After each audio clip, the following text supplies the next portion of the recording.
The MVP of this tournament, own goal, had his say in the round of 16 once again, didn't he? 9 to his name. He's outpacing everyone here, folks.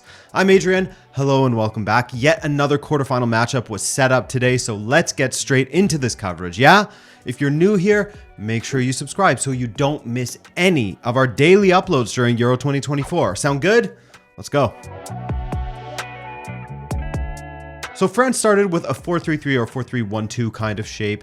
Tchouaméni in the middle of the midfield, Rabiot and Kanté on either side of him. Griezmann sometimes tucked behind Thuram and Mbappe, in the same back line as usual. At times, Griezmann would actually play as a right winger. Of course, with no Dembele out there, those were the shoes he had to fill. But he was kind of floating between the middle and the right wing. Belgium's selection was interesting. I was curious if Openda would replace Lukaku, as I mentioned in the preview video, but he played alongside him in a shape that more often than not resembled a 4-4-2, with Carrasco and Doku as the wide midfielders, De Bruyne and Onana as a midfield 2.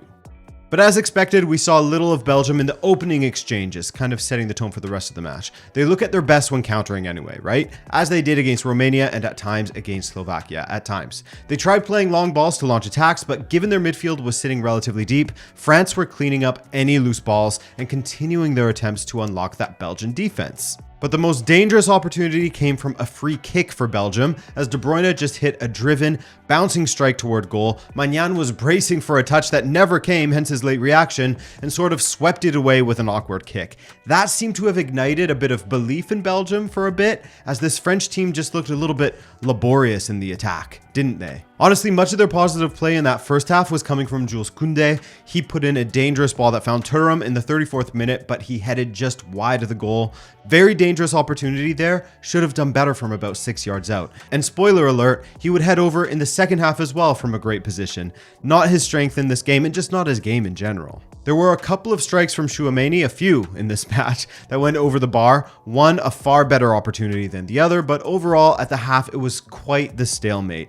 Yes, France were better, but only just, and I found myself thinking that perhaps Tedesco had got it wrong in a sense to waste De Bruyne by playing him that deep in the midfield. I know he was trying a new shape, but it was way too defensive. Belgium had just one attempt in the first half, which according to Squawka was just the second time since 1980 that Belgium have only attempted one shot in the first half of a Euros match.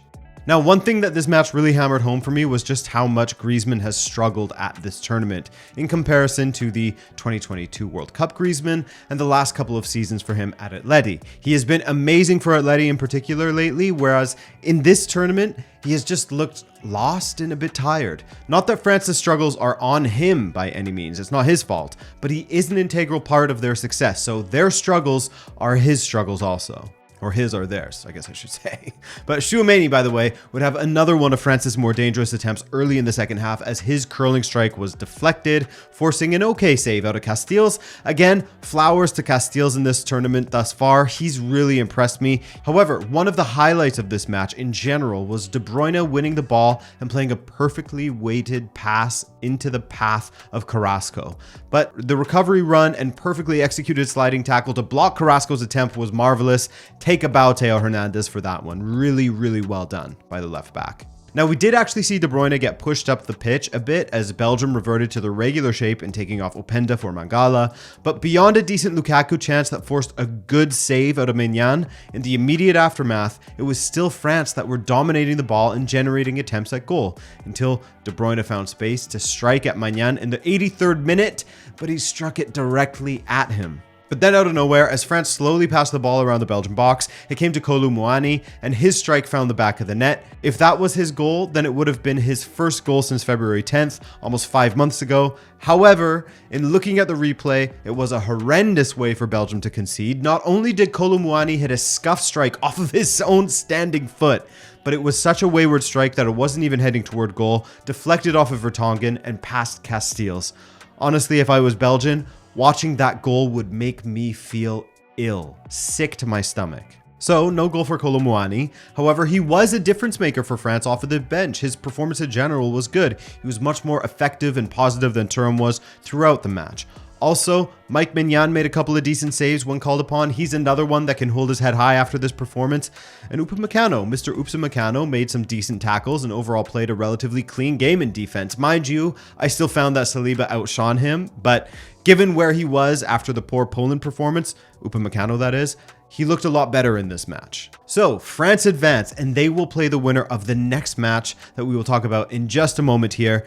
And they will have to do it without Adrien Rabiot, as he will be suspended due to the yellow cards. France's streak of not scoring from open play rolls on, which is a wild thing to consider. 4 matches, only 3 goals scored, 2 of them own goals, 1 from the penalty spot. That is crazy. For Belgium, they stood firm, but didn't look any better than they did against Ukraine and Slovakia. Poor performances. Their one good performance came against Romania when their backs were kind of against the wall, where they needed that result in order to stay alive. So, on to the next match.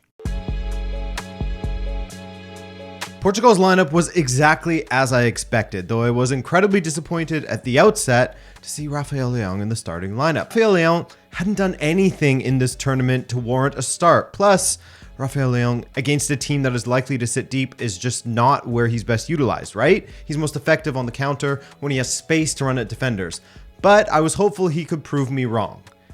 And he absolutely did.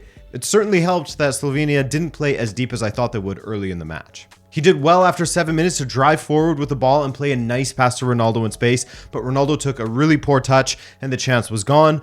Ronaldo, he hadn't scored in 7 matches at a major international tournament coming into this one. Spoiler alert, it goes to 8.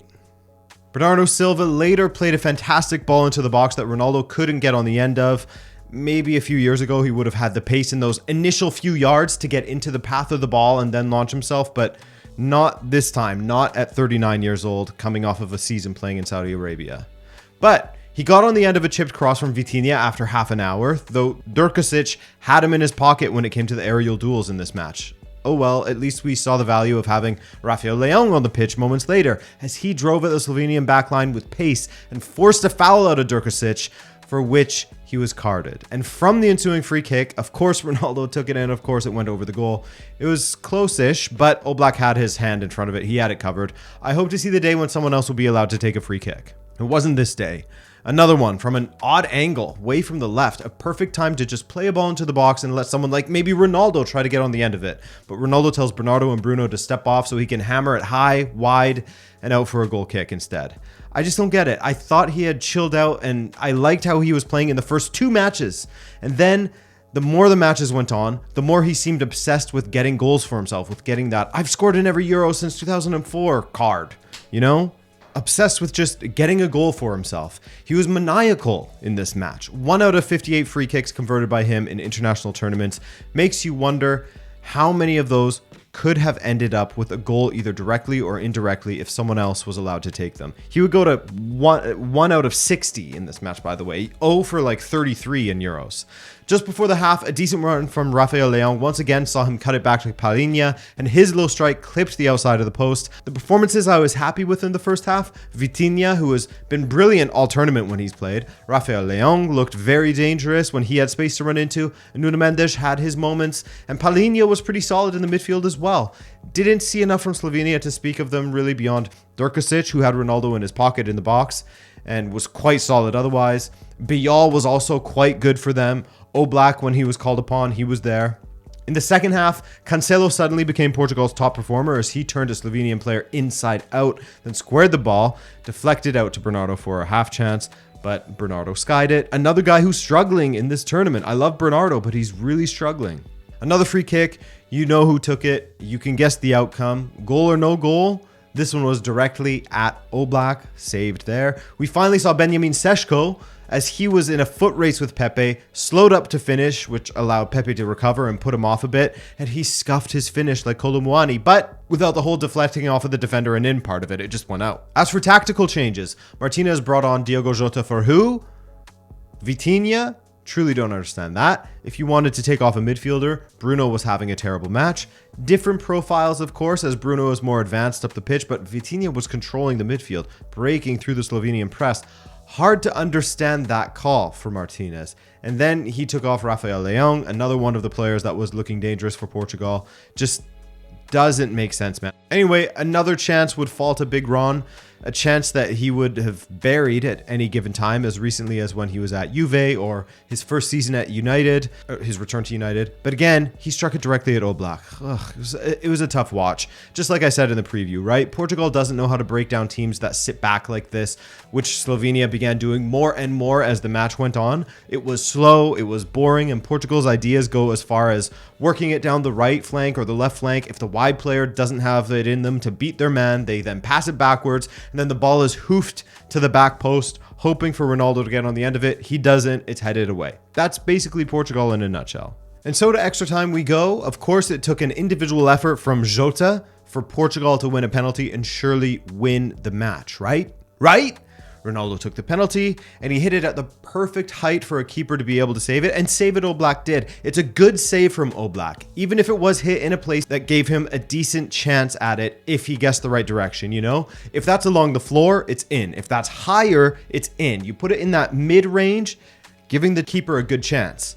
And Ronaldo was literally crying at the interval. Anyway, Portugal's other older player, Pep, coughed up a huge opportunity for Benjamin Sesko, and one-on-one with Diogo Costa, he got it wrong, and Diogo Costa kicked out his left leg to save the strike. Horrible stuff from Pepe, and Sesko, honestly, he should be burying that, but good from Diogo Costa, he did his part, right?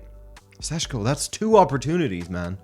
Martinez continued the fantastic substitutions and bringing on Ruben Neves and Nelson Semedo when Portugal needed a goal. But anyway, to the shootout, Ilicic had his saved by Diogo Costa. Ronaldo buried his in the bottom corner well. Diogo Costa saved the second one. Man on fire. Bruno buries his. Diogo Costa saves the third one. Insane performance from him. Again, the penalties are at the perfect height for a save. Put it low as Ronaldo did and it's in. But still, for him to guess the right way and pull the save off is incredible. To do it 3 times in a row, unbelievable. And the first time that's ever happened in Euros history that a keeper has saved 3 consecutive penalties in a shootout. Anyway, Bernardo Silva scored the winning penalty for Portugal to put that miserable match to an end.